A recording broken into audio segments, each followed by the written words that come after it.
तो आज हम लोग पढ़ेंगे एक ऐसी वीरांगना के बारे में जिनके बारे में एक प्रसिद्ध कविता है। खूब लड़ी मर्दानी वो तो झांसी वाली रानी थी। आपने इनका नाम तो सुना ही होगा।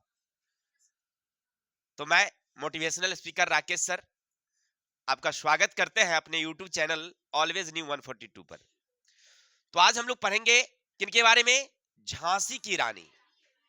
भले हमारा देश आजाद हुआ 1947 में, लेकिन इनकी जीवनी हमें यह सिखलाती है कि अपनी आजादी और स्वतंत्रता के लिए अगर देश के नाम पर अगर मरना भी हो तो मुझे मंजूर है।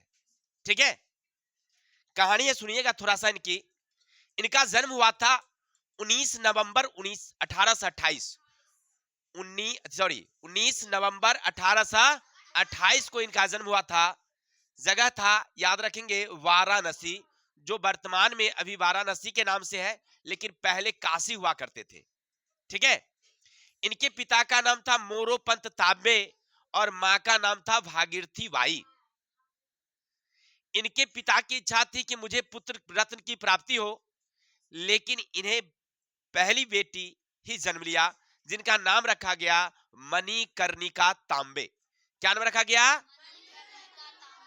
नाम थोड़ी लंबी थी, इसलिए प्रेम से लोग इन्हें मनु मनु कह करके बुलाने लगे।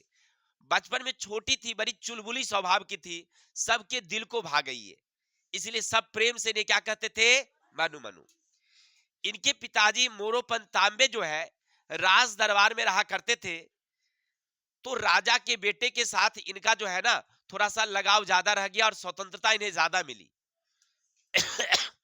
मात्र 4 वर्ष की आयु में इनकी मां भागीरथी बाई चल बसी, यानी ये अकेली अब रह गई। इनके पिता ने इन्हें मां और पिता दोनों का प्यार दिया, और बचपन से ये बहुत तेज थी, इसीलिए जब ये पढ़ने लगी तो क्योंकि राज दरबार में रहती थी, राजा के बेटे के साथ पढ़ती थी, तो राजा के दरबार मतलब जो पढ़ाने वाले शिक्षक थे उनके बेटे को पढ़ाते थे, तो इन्हें तलवारबाजी और तीर चलाने की अभ्यास सिखाते थे, तो ये भी बचपन से सीखना शुरू कर दी। लेकिन जैसे ही राजा सीखा, उससे ज्यादा ये सीखी। मनु जो थी ना, वो राजा के बेटे से अच्छी तीरंदाजी और तलवार की धार तो ऐसे चलाती थी कि देख करके जितने भी मराठा थे कभी खुश होते थे कि भाई कोई लड़की नहीं, यह कोई देवता की अवतार है। आपने इनकी एक कविता सुनी होगी, सुभद्रा कुमारी का लिखा हुआ है, जिनका नाम है, ठीक है ना, सिंहासन हिल उठे राजवंशों की भिटकी तानी थी, खूब लड़ी मर्दानी वो तो झांसी वाली रानी थी। एक सटीक कविता उन्होंने लिखी थी। ऐसी तलवार चलाती थी कि दुश्मन तो देख करके ही भयभीत हो जाता था। लगने की तो बात की बात है, तलवार के चलाने की तरीके को देख करके दुश्मन पहले भयभीत हो जाता था, डर जाता था। चलिए, जब थोड़ी सी बड़ी हुई, यानी 14 वर्ष की जब हुई, तो 14 वर्ष की उम्र में इनकी शादी झांसी के राजा गंगाधर राव के साथ कर दी जाती है। याद रखेंगे, कहा? झांसी के राजा गंगाधर राव। अब ये झांसी के रानी के नाम से प्रसिद्ध हो गई। मात्र कुछ ही समय बाद इन्हें एक पुत्र रत्न की प्राप्ति होती है, लेकिन दुर्भाग्यवश इनके पुत्र की भी मृत्यु हो जाती है। 4 महीने बाद इनके पुत्र भी खत्म। लेकिन इनके बाद इनके पति यानी कि कौन? गंगाधर राव और झांसी की रानी दोनों मिलकर के एक बेटे को गोद भी लेते हैं, जिनका नाम रखा जाता है दामोदर राव। क्योंकि उस समय ऐसा अंग्रेजों ने नियम बना रखा था कि जिस राज्य के पास राजा नहीं हो, जिस राज्य के राजा का बेटा नहीं हो, यानी कोई उत्तराधिकारी नहीं हो, उस राज्य को कंपनी राज्य में मिला लिया जाएगा। इसको कहते हैं हड़प नीति। क्या नाम था उसका? हड़प नीति।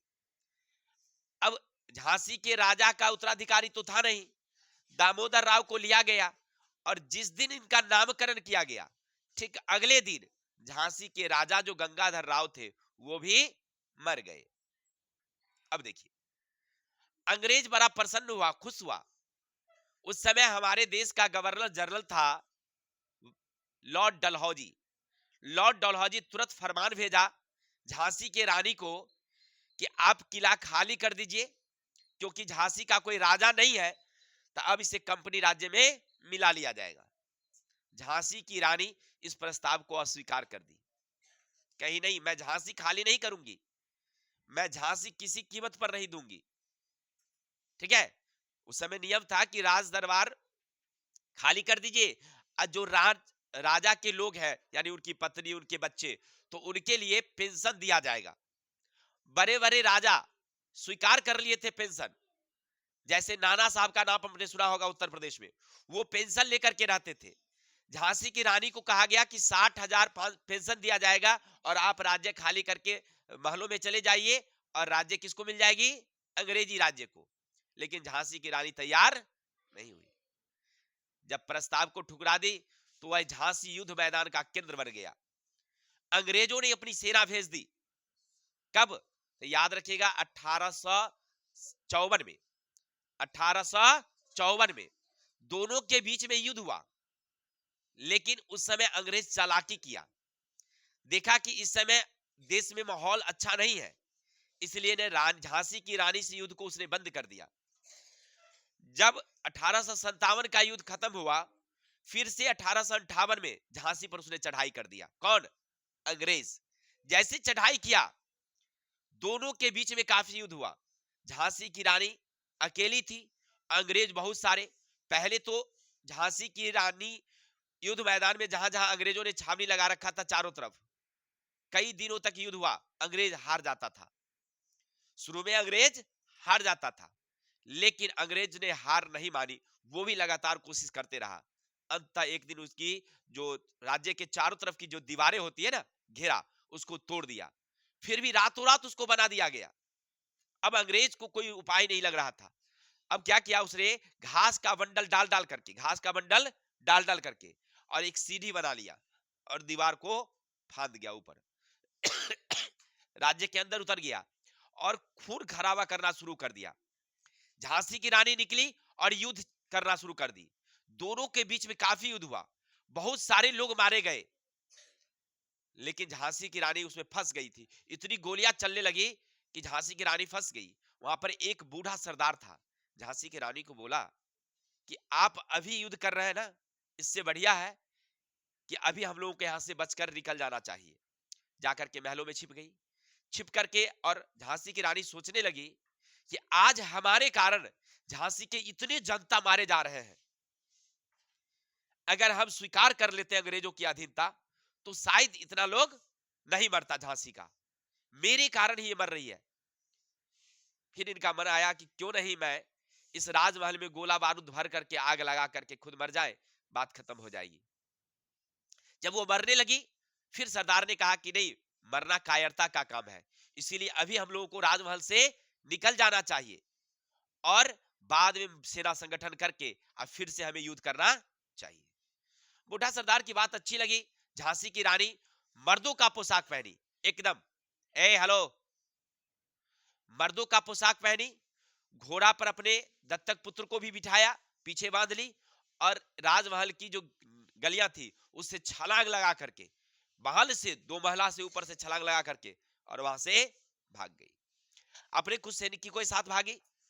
भागते हुए अंग्रेजों ने देख लिया, इनका पीछा किया। दोनों के बीच में काफी लड़ाई हुई और लड़ते लड़ते वो पहुंच गई कहा? कालपी। कालपी जब गई तो वहां पर अंग्रेजों को इन्होंने हरा दिया, लेकिन फिर ने सोचा कि अंग्रेजों का एक जगह था वहां पर ग्वालियर, ग्वालियर पर अंग्रेजों का अधिकार था। इन्होंने तात्या टोपे के साथ मिल करके और ग्वालियर पर यह अधिकार कर ली, अंग्रेजों को वहां पर फिर से हराई, ग्वालियर जीत करके वहां पर अपनी झंडा फहराई। लेकिन अंग्रेज मानने वाला कहा था। एक बार जब वो हारता, दुगनी शक्ति के साथ आता, एक बार जब हारता, तिगनी शक्ति के साथ आता, मानी भरा भरा करके सेना इतना लेकर के आया। जब ग्वालियर पर इसका अधिकार हो गया, फिर अंग्रेजों ने बहुत बड़ी सेना लेकर के आई और दोनों के बीच में फिर से युद्ध हुआ ग्वालियर में।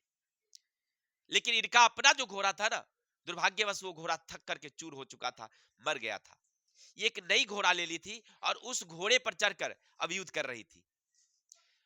इस लड़ाई में उनके सेना हार चुके थे, बहुत सारी सेना खत्म हो चुकी थी। बस कब सेना इनके पास बच गई थी, और अंग्रेज बहुत दुगनी शक्ति के साथ था उसमें। अब झांसी की रानी जैसे ही आगे बढ़ी, पीछे से अंग्रेजों ने गोली मार दिया, इनकी पीठ में लगी। जैसे ही गोली लगी और ये लड़ते लड़ते तो घायल भी हो चुकी थी, यह नीचे गिर गई। जैसे गिरी, काफी घायल हो चुकी थी, अंग्रेज पीछे से आ रहा था पीछा करते, इनका घोड़ा नाला पार नहीं कर सका। सामने एक बहुत बड़ा नाला था, नाला को पार कर जाता तो ठीक था, लेकिन नाला पार नहीं कर पाया, वो ठमक गई, इसी वजह से वह मर गई। अब कहानी क्या होती है, जब वो गिरती है तो उनके साथ दो लड़कियां थी, जो इनकी सेना में बहुत सारी महिलाएं भी हुआ करती थी। काना और मधुरा नाम की दो लड़कियां थी। उनको ये कही कि हमारे मरने के बाद भी अंग्रेज हमें नहीं छुए। बस झट से उसको घोड़े पर उठा करके रख ली, और पास के ही एक साधु की कुटिया थी, वहां पर बहुत सारे घास फूस जमा था, उसी में रख करके इनको आग लगा दिया गया। जब तक अंग्रेज वहां पहुंचते तब तक ये धू धू करके जल चुकी थी। अंग्रेजों को यह खबर मिला कि झांसी की रानी, अब ना उसको पता ऐसा चला कि बगल वाले मंदिर में चले गए हैं। अंग्रेज बहुत बड़ी सेना के साथ वहां पहुंचा, दोनों तरफ से गोलियां चलने लगी। मंदिर में उनकी सेना छिपा हुआ था, लेकिन झांसी की रानी वहां थी रही, बगल वाली जगह पर वो जल रही थी चिता में। अब इधर से अंग्रेज गोली चला रहा था, उधर से उनके सैनिक गोली चला रहे थे, दोनों तरफ से गोलियां चली। थोड़ी देर बाद गोलियां चलना भी बंद हो गया। अंग्रेज जब देखा कि विपरीत से मंदिर से गोलियां चलना बंद हो गया, तब अंग्रेज वहां डर से अंदर धीरे धीरे गया। जब गया वहां तो देखा कि झांसी की रानी तो है ही नहीं। तब देखी सामने एक चिता जल रही थी, इनको लगा कि वही झांसी की रानी की चिता है। यानी कि उनकी मृत्यु याद रखेंगे 17 जून 1858 ग्वालियर में हुआ। जन्म हुआ काशी में और मृत्यु कहा हुआ ग्वालियर में। ठीक है, तो ये थी हमारी। भले हमें आजादी मिली है कब, 1947 में, लेकिन हमें ये सिखला कर गई कि अपनी आजादी के लिए कभी हमें पीछे नहीं हटना। अगर वो चाहती तो उस समय 60,000 पेंशन लेकर के भी तो जी सकती थी ना। 60,000 उस समय के लिए बहुत बड़ी रकम थी, लेकिन उसने कभी हार नहीं मानी। एक लड़की होकर एक मर्दों की तरह युद्ध लड़ी है, इसलिए उसका नाम रखा गया खूब लड़ी मर्दानी वो तो झांसी वाली रानी। मर्दों की तरह लड़ी थी।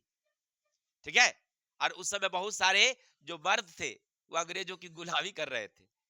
ठीक, तो आज हम लोग पढ़ रहे थे किसके बारे में। चलिए, इनका मूल नाम क्या था, मणिकर्णिका, इनका मूल नाम, लेकिन प्रसिद्ध किस नाम से हुई, मनु के नाम से। बाद में इनका नाम क्या हो गया, झांसी की रानी। इनका जन्म कब हुआ, पिता का नाम, माता का नाम, जन्म स्थान वाराणसी, काशी, यूपी उत्तर प्रदेश में पड़ता है।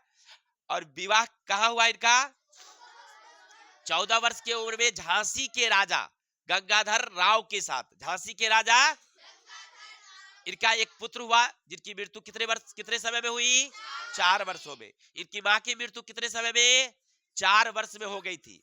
ठीक है, जब ये 4 वर्ष की थी ना, तब ये इनकी मां मर चुकी थी। और इनकी अपनी मृत्यु कब हुई। तो आज के लिए इतने ही। चलिए, तो आज हमें विदा दीजिए, कल मिलेंगे नेक्स्ट वीडियो के साथ। तब तक के लिए हंसते रहिए, मुस्कुराते रहिए और हमारी वीडियो देखते रहिए। अगर हमारी वीडियो आपको अच्छी लगती हो तो लाइक, कमेंट, सब्सक्राइब करें और अपने 5 मित्रों को शेयर करें। तब तक के लिए जय हिंद, जय भारत।